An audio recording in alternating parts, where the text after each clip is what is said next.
Hello friends, welcome to daily weather update চ্যানেলে আপনাদের সকলকে স্বাগত। এই মুহূর্তে নিয়ে চলে এসেছে এখনকার লেটেস্ট ওয়েদার আপডেট নিয়ে। সো এই মুহূর্তে কি নিম্নচাপের পরিস্থিতি রয়েছে আমরা সেই দিকে একটু নজর রাখবো। সো চলে যাই একেবারে উইন্ড গাস্ট মোডে, এবং এই মুহূর্তে আমাদের আপডেট আছে কিন্তু 10 তারিখ অবধি। সো আমরা এখন চলে যাব একেবারে 9 তারিখ নাগাদ। সো দেখতে পাচ্ছেন যে নিম্নচাপটা ইসিএমডব্লিউএফ যে মডেলও বলছে এটা হয়তো নিম্নচাপ হওয়ার পর এই বরাবরই এগোবে, অর্থাৎ অন্ধ্র তামিলনাড়ু উপকূলের দিকে এগোনোর কিন্তু সম্ভাবনা রয়েছে।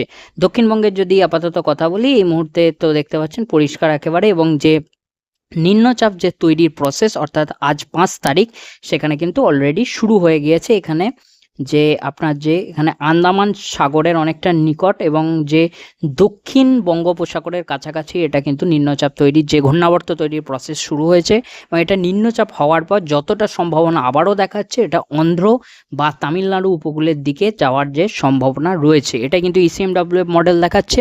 সো চলে যাবো একেবারে রেন থান্ডার মোডে, এবং এখানে দেখতে পাচ্ছেন ভালো রকম বৃষ্টি আমরা দেখতে পাচ্ছি এই নিম্নচাপের প্রভাবে। সো এই নিম্নচাপের প্রভাবে কিছুটা তো বাংলাদেশেও হালকা এর যে অমনি যে মেঘ থেকে তৈরি হলে সেক্ষেত্রে বৃষ্টি হবে, এবং এইদিকে একটা ভালো বৃষ্টি আমরা দেখতে পাচ্ছি এখানে 9 তারিখ নাগাদ। আমরা দেখি 9 তারিখ নাগাদ। সো দেখতে পাচ্ছেন এইভাবে ধীরে ধীরে নিম্নচাপটা কিন্তু এগোচ্ছে অন্ধ্র তামিলনাড়ু উপকূলের দিকে, এবং বৃষ্টি ভালোই কিন্তু দেখাচ্ছে এই নিম্নচাপের প্রভাবে। যেখান দিয়ে যাবে একটা ভারী বৃষ্টির সম্ভাবনা তো থাকছে সেখানে। এবার আসি দক্ষিণবঙ্গের ক্ষেত্রে, দক্ষিণবঙ্গে কি আপডেট উঠে আসছে। আপাতত দক্ষিণবঙ্গে সেরকম কোনো বৃষ্টির সম্ভাবনা নেই, তবে কিছু কিছু জায়গায় স্থানীয় মেঘ থেকে হালকা থেকে মাঝারি বৃষ্টি হতে পারে, তবে সেটা নির্ভর করবে স্থানীয় মেঘ ওঠার উপর। যে স্থানীয় মেঘ ওঠে তবেই হবে, না হলে কিন্তু সম্ভাবনা সেরকম থাকছে না। সো এবার আসি আমরা একটু টেম্পারেচার মোডে। সো টেম্পারেচারে আপনারা দেখতে পাচ্ছেন যে টেম্পারেচার কেমন কি রয়েছে। সো এখানে সি টেম্পারেচার 26-27-এর কাছাকাছি রয়েছে এখানে, এবং দক্ষিণবঙ্গের যদি কথা বলি প্রায় কিন্তু 23-24 ডিগ্রির কাছাকাছি কিন্তু টেম্পারেচার থাকছে, এবং সি টেম্পারেচারটা আমরা এই জায়গাতেও একটু দেখে নিই। এখানে 28-এর কাছাকাছি রয়েছে, 27-28-এর কাছাকাছি দেখাচ্ছে, এবং এই দিকে যদি দেখি 26-এর কাছাকাছি এখানটা দেখাচ্ছে। সো এবার চলে যাব একেবারে থান্ডারস্টর্ম মোড কি বলছে। সো বজ্রবিদ্যুৎ একটু তো থাকবেই, যেহেতু নিম্নচাপের মেঘ তৈরি হবে, তবে সেই মেঘ যে থাকবে বা যেখান দিয়ে নিম্নচাপটা যাবে সেখানেই বজ্রবিদ্যুৎ অবভিয়াসলি সেখানেই তৈরি হবে।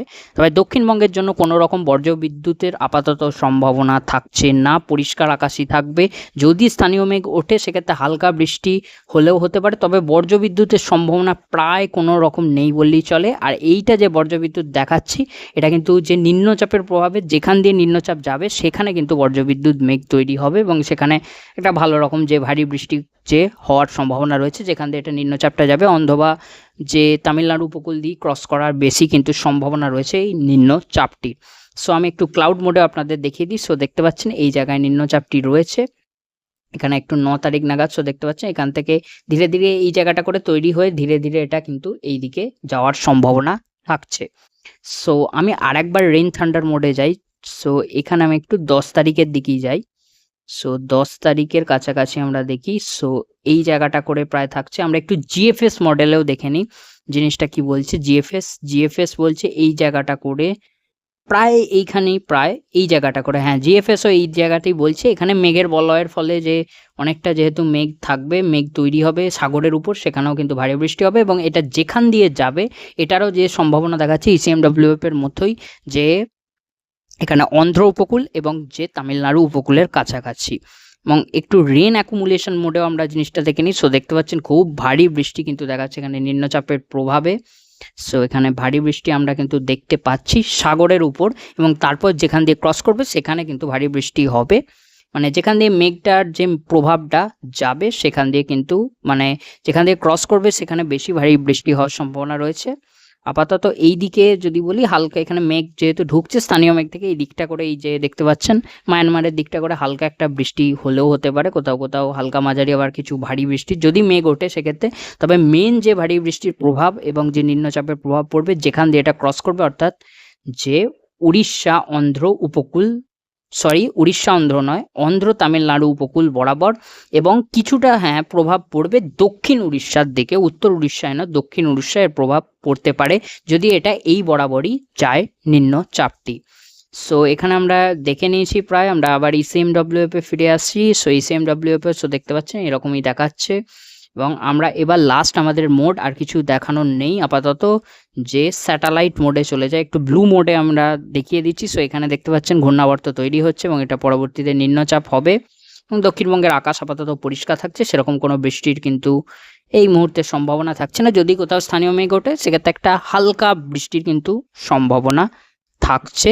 তাছাড়া যে বেশি কিছু যে বৃষ্টি, যে ঝড় বৃষ্টির বেশি কিছু বড় ধরনের কোনো ঝড় বৃষ্টির কোনো সম্ভাবনা থাকছে না দক্ষিণবঙ্গের জন্য, এবং বজ্রবিদ্যুতেরও সেরকম কোনো রকমই সম্ভাবনা থাকছে না। কোথাও হালকা যদি মেঘ ওঠে স্থানীয় মেঘ, সেক্ষেত্রে স্থানীয় মেঘে যে হালকা বৃষ্টি হওয়ার সম্ভাবনা রয়েছে, তবে প্রচুর যে ঝড় বৃষ্টি বা বজ্রবিদ্যুৎ বা ভারী বৃষ্টি বা প্রচণ্ড ঝড় এরকম কিছুর আর কোনো সম্ভাবনা এখন এই মুহূর্তে থাকছে না।